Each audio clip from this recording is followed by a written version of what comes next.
మరొక బ్రేకింగ్ చూస్తున్న AP liquor కుంభకోణంలో కీలక నిందితుడిగా ఉన్న రాజ్ కసిరెడ్డి పిటిషన్పై నేడు ఏసీబీ కోర్టు ఉత్తర్వులు ఇవ్వనుంది.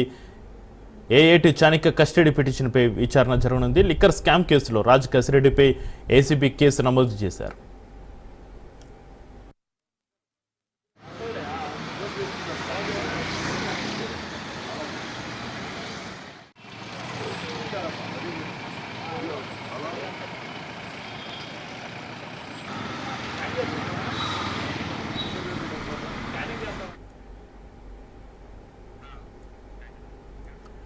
ఏపీ లిక్కర్ కుంభకోణంలో కీలక నిందితుడిగా ఉన్న రాజ్ కసిరెడ్డి పిటిషన్పై నేడు ఏసీబీ కోర్టు ఉత్తర్వులు ఇవ్వనుంది. ఏటు చాణక్య కస్టడీ పిటిషన్పై విచారణ జరగనుంది. లిక్కర్ స్కామ్ కేసులో రాజ్ కసిరెడ్డిపై ఏసీబీ కేసు నమోదు చేస్తున్నారు.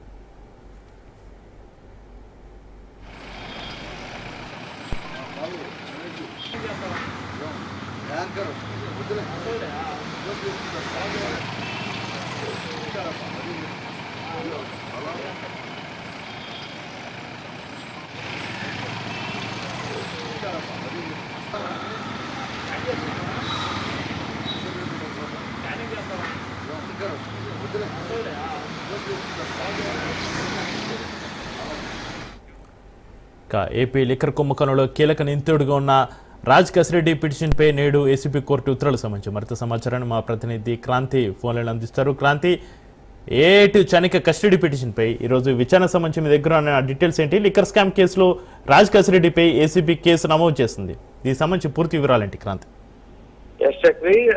మద్యం కుంభకోణానికి సంబంధించి గత ప్రభుత్వ హయాంలో లావాదేవీలు భారీగా జరిగాయి. దానికి సంబంధించి డిజిటల్ పేమెంట్లు లేకపోవడం వల్ల మద్యం కుంభకోణం అనేది భారీగా జరిగిందని కూటమి ప్రభుత్వం వచ్చిన తర్వాత దీనిపైన అటు కేసు ఏసీబీకి బదలాయించడం జరిగింది. ఒక సిట్ ఏర్పాటు చేసి ద్వారా కేసు ఏసీబీ నమోదు చేయడం జరిగింది. అయితే కేసు కొంత వేగవంతం అవుతుందని కూడా చెప్పుకోవచ్చు. ఎందుకంటే ఈ కేసులో ఇప్పటికే మాజీ ఎంపీ విజయసాయి రెడ్డిని విచారించిన నేపథ్యంలో, అదేవిధంగా ఎంపీ మిథున్ రెడ్డిని కూడా ఇప్పటికే సిట్ అధికారులు విచారించిన పరిస్థితి అయితే ఉంది. ఇక దీనిలో ముఖ్యంగా ఈ కేసుకు సంబంధించి రాజ్ కసిరెడ్డి ప్రధాన సూత్రధారిగా భావించిన నేపథ్యంలో అధికారులు రాజ్ కసిరెడ్డిని కూడా అదుపులోకి తీసుకున్న పరిస్థితి అయితే ఉంది. ఈ నేపథ్యంలోనే రాజ్ కసిరెడ్డికి సంబంధించి రాజ్ కసిరెడ్డి తల్లిదండ్రులు కోర్టుని అయితే ఆశ్రయించారు. ఈ కేసుకి రాజ్ కసిరెడ్డికి సంబంధించి ఎలాంటి సంబంధం లేదు.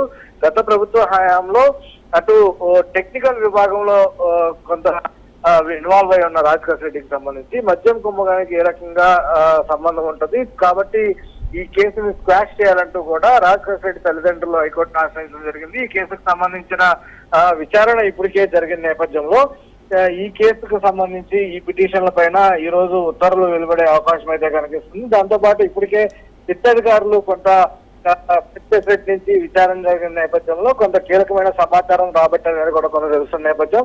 అదేవిధంగా పూర్తి స్థాయిలో అసలు ఏ రకంగా 7 అంచుల నెట్వర్క్ ఒకటి ఏర్పాటు చేసి ఆ నెట్వర్క్ ద్వారా పూర్తి స్థాయిలో మద్యం బ్రాండ్లకి సంబంధించి ఎవరైతే డిస్టిలరీలకు సంబంధించిన యాజమాన్యం ఉందో వాళ్ళ నుంచి నగదు పెట్టుబడుల రూపంలో రాజ్ కసిరెడ్డి ఆధ్వర్యంలో ఇవన్నీ కూడా జరిగాయి అనేది కూడా ప్రస్తుతం సిట్ అధికారులు భావిస్తున్నారు. దానికి సంబంధించిన విచారణలో కూడా కొంత కీలకమైన సమాచారం కూడా సేకరించడం కూడా తెలుస్తుంది. ఈ నేపథ్యంలోనే ఈ కేసులో రాజ్ కసిరెడ్డితో పాటు ఏఐటిగా ఉన్న చాణక్యను కూడా పోలీసులు అదుపులోకి తీసుకున్న పరిస్థితి అయితే ఉంది.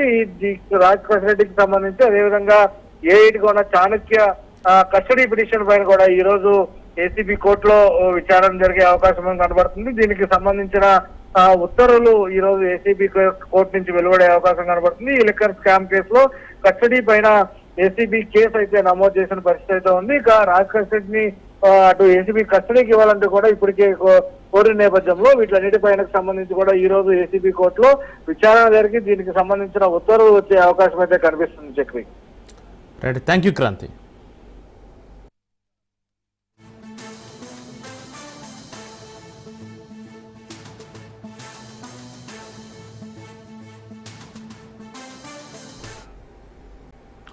ప్రధాని మోడీ రేపు ఏపీకి రానున్నారు. రాజధాని అమరావతి పునఃప్రారంభ పనులకు శ్రీకారం చుట్టనున్నారు.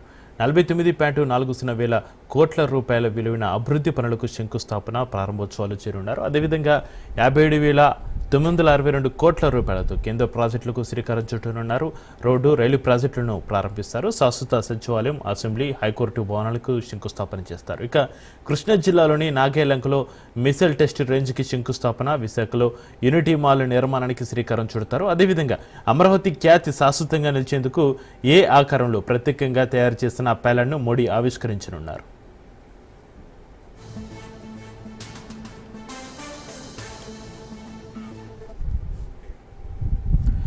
ప్రధాని మోడీ పర్యటనలో భాగంగా అమరావతిలో చేసిన ఏర్పాట్లపై మరింత సమాచారాన్ని మా ప్రతినిధి వాసు అందిస్తారు. మే 2వ తేదీన నరేంద్ర మోడీ అమరావతి పునఃశంకుస్థాపన పనులకు శ్రీకారం చుట్టినారు. ప్రధానంగా చూస్తే కనుక మనం నరేంద్ర మోడీ ఇక్కడికి విచ్చేసి ఇదే ప్రాంతంలో కూడా పైలాన్ని ఆవిష్కరించున్నారు. తొలుతగా ఇదే శంకుస్థాపన ప్రాంతం కూడా కానుంది. దీన్ని చూసుకుంటే కనుక పునఃప్రారంభ పనులు ప్రారంభించేందుకు అన్ని ఏర్పాట్లు అధికారులు సిద్ధం చేశారు. ముందుగా 49 కోట్ల అమరావతి ప్రాజెక్టు పనులకు ఇప్పటికే అధికారులు ఎక్కడెక్కడ చేయాలి, ఎలా చేయాలి అన్నది ఇప్పుడు ప్రధానంగా చూసుకోవచ్చు. మనం ఈ పైలాను ప్రత్యేకంగా నరేంద్ర మోడీ పనులకు 25 అడుగుల ఎత్తుగల ఒక పైలాన్ని మాత్రం ఏర్పాటు చేశారు. ఇది ఇక్కడ ఈ పైలాన్ నుంచే కూడా నరేంద్ర మోడీ పనులన్నింటినీ కూడా ప్రారంభిస్తారు. అనంతరం ఇక్కడి నుంచే కూడా శాశ్వత సచివాలయం, అసెంబ్లీ, హైకోర్టు భవనాలకు శంకుస్థాపన చేస్తారు. ఎమ్మెల్యేలు, మంత్రుల గృహ సముదాయాలు కూడా ఇక్కడి నుంచే నరేంద్ర మోడీ శంకుస్థాపన చేస్తారని చెప్పేసి ఏపీ సీఎం చంద్రబాబు నాయుడు తెలియజేయడం జరిగింది. అట్లాగే ఆల్ ఇండియా సర్వీస్ ఆధార్లు అంటే ఐఏఎస్, ఐపీఎస్ అధికారుల నివాస సముదాయాన్ని కూడా శంకుస్థాపన కావిస్తారు. వీటి కోసం ఇప్పటికే 57 కోట్ల రూపాయలు కేంద్ర ప్రాజెక్టులకు శంకుస్థాపనలు కూడా చేసేందుకు ఇక్కడి నుంచి ప్రారంభిస్తారు. అలాగే నాగాయలంకలో అంటే కృష్ణా జిల్లా దివిసీమ ప్రాంతంలోని నాగాయలంకలో మిసైల్ టెస్ట్ రేంజ్కు మోడీ కూడా శంకుస్థాపన చేస్తారు. అలాగే విశాఖ యూనిట్ మాల్కు శంకుస్థాపన చేస్తారు. దీనికోసం 3680 కోట్లు కూడా ప్రత్యేకంగా ప్రారంభించారు. అట్లాగే కాజీపేట, విజయవాడ 3వ లైను రైల్వే లైన్ కూడా ప్రారంభించనున్నారు. గుంటూరు గుంతకల్ డబ్లింగ్ ప్రాజెక్టులో భాగంగా కూడా ఈ శంకుస్థాపన పనులంటే కూడా నరేంద్ర మోడీ ఇక్కడి నుంచే శంకుస్థాపన చేస్తారు. దీనికోసం ప్రత్యేకంగా కూడా ఇప్పటికే ఒక పైలాన్ని కూడా ఇక్కడి నుంచే నరేంద్ర మోడీ ఆవిష్కరిస్తున్నారు. అంటే రిమోట్ కంట్రోల్ ద్వారా ఇక్కడి నుంచే అన్ని పనులకు శంకుస్థాపన చేస్తారు, అన్ని పనులకు ఆవిష్కరణ జరుగుతుందని చెప్పేసి మంత్రివర్గం తెలియజేసింది. దీనికోసం ఆంధ్రప్రదేశ్లోని రెవెన్యూ, పోలీస్ యంత్రాంగంతో పాటుగా వివిధ శాఖలకు సంబంధించిన అధికార యంత్రాంగం అంతా కూడా ప్రధానంగా కూడా ఇక్కడే అహర్నిశలు ఉండగా పనిచేసే పరిస్థితి కూడా కనిపిస్తుంది. నరేంద్ర మోడీ 2వ తేదీన రాక సందర్భంగా అన్ని పనులకు ఇక్కడి నుంచే శంకుస్థాపన చేస్తారు. దీనికోసం సిఆర్డీఏతో పాటుగా అధికార యంత్రాంగం కూడా సన్నద్ధమైంది. మనం చూడొచ్చు. అంటే దీనికి పైలానికి అంటే ఒక 100 మీటర్ల దూరంలోనే ప్రత్యేక వేదిక కూడా ఏర్పాటు చేశారు. ఇక్కడ శంకుస్థాపన పనులను చేసిన అనంతరం కూడా మోడీ అక్కడికి వెళ్ళి ప్రజలను ఉద్దేశించి మాట్లాడతారు. ఇప్పటికే ప్రతిదీ కూడా అంటే ఇంకా అమరావతిని సర్వతోముఖంగా అభివృద్ధి చేసేందుకే వీటన్నిటిని ఏర్పాటు చేస్తున్నట్లుగా ఏపీ సీఎం చంద్రబాబు నాయుడు తెలియజేయడం జరిగింది. అలాగే ప్రతిరోజు కూడా ఏపీ డీజీపీతో పాటుగా అధికారులందరూ కూడా ఇక్కడే ఉండి పనులను పర్యవేక్షించే ఏర్పాటు కూడా కనిపిస్తుంది. ఏది ఏమైనప్పుడు కూడా ప్రస్తుతం అంటే అధికారులు చెప్తున్న దాని లెక్కల ప్రకారం, అలాగే చంద్రబాబు నాయుడు చెప్తున్న లెక్కల ప్రకారం 1,00,000 కోట్ల పనులకు నరేంద్ర మోడీ ఇక్కడి నుంచే ప్రారంభించనున్నారు. కెమెరామెన్తో వాసు, అమరావతి.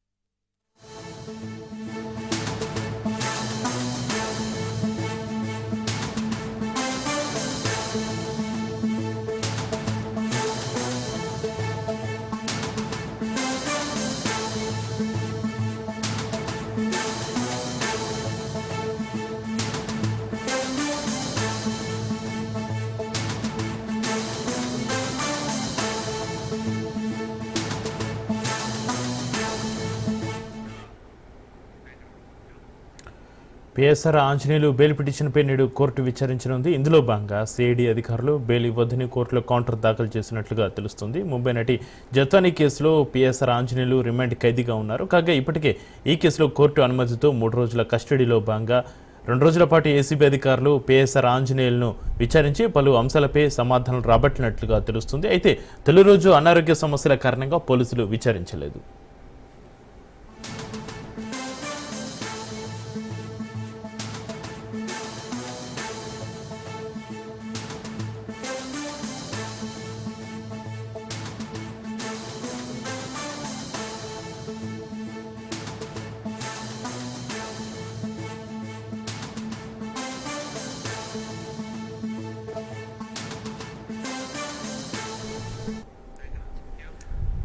పిఎస్ఆర్ ఆంజనేయులు బెయిల్ పిటిషన్పై నేడు కోర్టు విచారించనుంది. ఇందులో భాగంగా సిఐడి అధికారులు బెయిల్ ఇవ్వొద్దని కోర్టులో కౌంటర్ దాఖలు చేసినట్లుగా తెలుస్తుంది.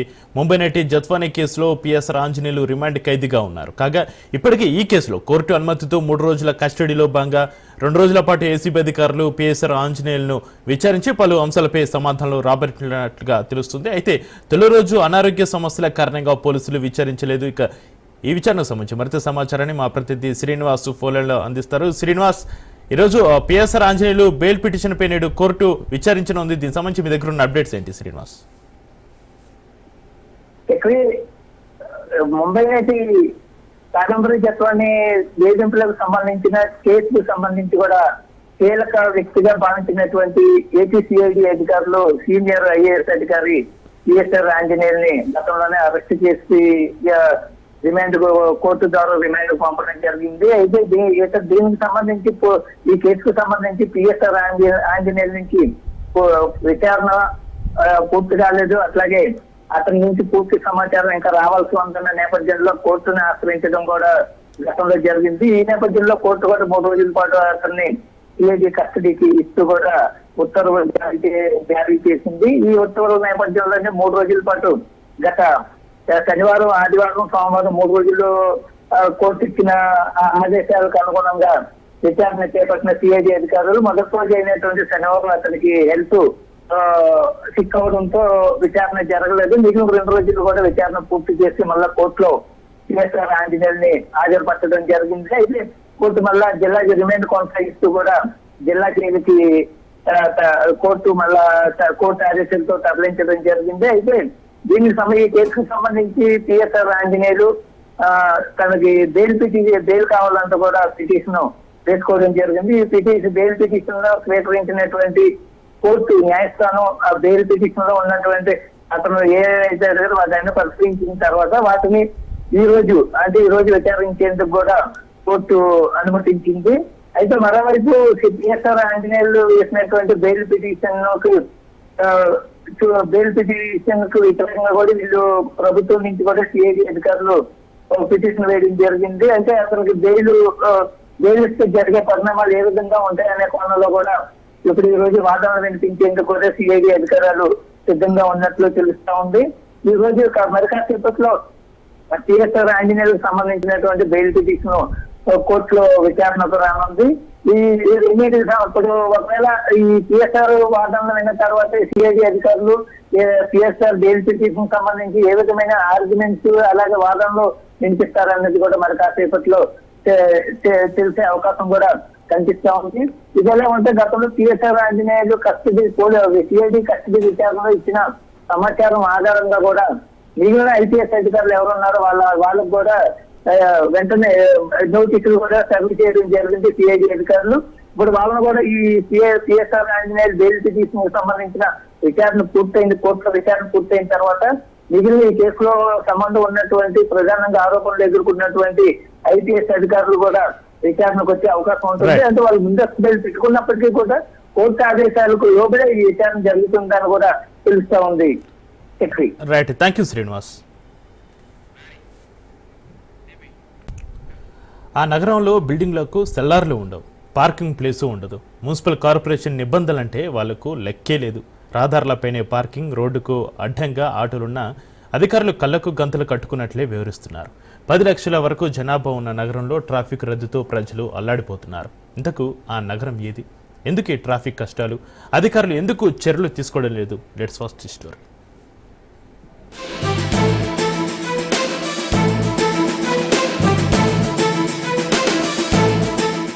నెల్లూరు నగరంలోని అనేక వ్యాపార కూడళ్ల దగ్గర ట్రాఫిక్ రద్దీతో ప్రజలు నరకాన్ని చూస్తున్నారు. నిత్యం రద్దీగా ఉండే ట్రంక్ బండ్, పొగతోట, చిన్న బజార్, కాపు వీధి, టౌన్ హౌస్ పేట, మినీ బైపాస్, పొదలకూరు రోడ్డు ప్రాంతాల్లో కార్పొరేషన్ నిబంధనలకు తూట్లు పొడిచి ఏర్పాటైన వ్యాపార సముదాయాలతో ఇబ్బందులు తలెత్తుతున్నాయి. నగరంలో భవన నిర్మాణదారులు నిబంధనలు పాటించడం లేదు. పార్కింగ్ కు స్థలాలు కేటాయించడం లేదు. రహదారులను, ప్రభుత్వ స్థలాలను ఆక్రమించి కట్టడాలు నిర్మిస్తున్నారు. దీంతో ట్రాఫిక్ కు అంతరాయాలు ఏర్పడుతున్నాయి. వినియోగదారులు రోడ్లపైనే వాహనాలు పార్క్ చేసి వెళ్లడం, ఆటో వాలాలు ట్రాఫిక్ రూల్స్ తుంగలో తొక్కడం ఆ ప్రాంతాల్లో నిత్యకృతమైపోయింది. నెల్లూరు నగర జనాభా 10 లక్షల వరకు ఉండగా 10,000కు పైగా వ్యాపార సముదాయాలు, 5,000కు పైగా బహుళ అంతస్తుల భవనాలు ఉన్నట్లు అంచనా. ఇక్కడ no cellar, no parking, no rules ఒక ఎత్తైతే, మరికొందరు దుకాణ యజమానులు ఒక అడుగు ముందుకేసి తమ ముందు ఉన్న స్థలాలను చిరు వ్యాపారులకు అద్దెకిస్తూ కనీసం పాదచారులు నడిచేందుకు కూడా అవకాశం లేని విధంగా చేస్తున్నారు.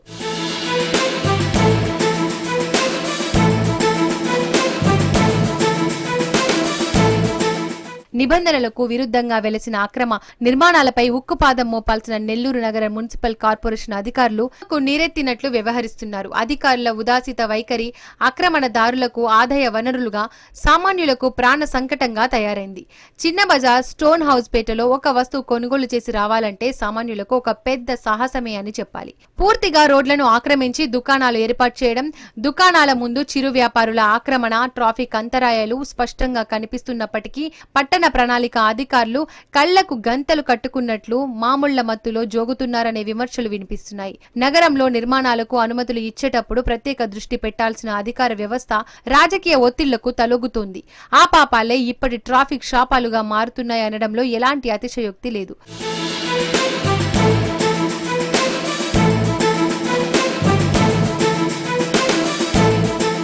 నెల్లూరు నగరంలో రోజురోజుకి జనాభా పెరుగుతోంది.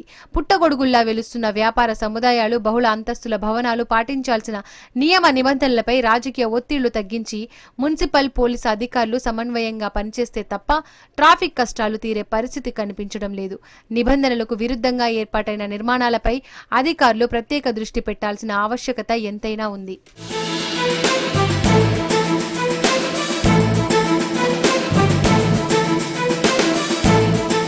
మరి ఇప్పటికైనా మున్సిపల్ కార్పొరేషన్ నిబంధనలకు విరుద్ధంగా ఏర్పాటైన నిర్మాణాలపై అధికారులు చట్టపరంగా చర్యలు తీసుకుని ట్రాఫిక్ కష్టాలు తొలగిస్తారా, లేదంటే రాజకీయ నాయకుల ఒత్తిళ్లకు తల్లొగ్గి కళ్లు మూసుకుంటారా? కాలమే సమాధానం చెప్పాలి.